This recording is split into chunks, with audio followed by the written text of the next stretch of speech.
পদ্মার তীরে বাঘায় পবিত্র গঙ্গা স্নান। ঢাকা থেকে দিক নির্দেশনা রমেশ দত্তের পুণ্য স্নানে হাজারো ভক্তের ঢল। সৌমেন মণ্ডল বাংলাদেশ থেকে নিজস্ব প্রতিনিধি। রাজশাহীর বাঘা উপজেলা ও মিরগঞ্জে পদ্মা নদী তীরে ধর্মীয় ভাব গাম্ভীর্যের মধ্য দিয়ে সনাতন ধর্মাবলম্বীদের পবিত্র গঙ্গা স্নান অনুষ্ঠিত হয়েছে।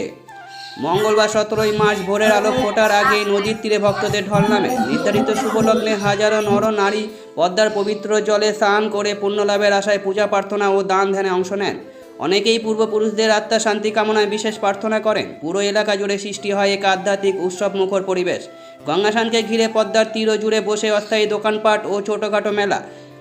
এতেই স্থানীয়দের পাশাপাশি আগত ভক্তদের উপস্থিতিতে মুখর হয়ে ওঠে এলাকা। মিরগঞ্জ মহাশ্মশান কমিটির পক্ষ থেকে জানানো হয়, প্রতি বছরের ধারাবাহিকতায় এবারও শান্তিপূর্ণভাবে গঙ্গা স্নান সম্পূর্ণ হয়েছে।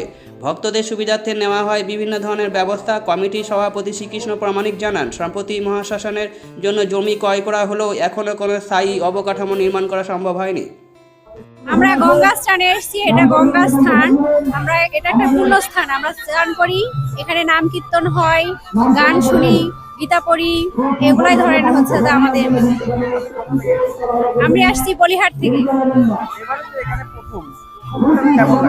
প্রথম হিসাবে অনেকটাই ভালো লাগছে, পরিবেশটা খুব ভালো, নতুন করেছে এবার। আস্তে আস্তে আশা করা যায় একটু ভালো হবে।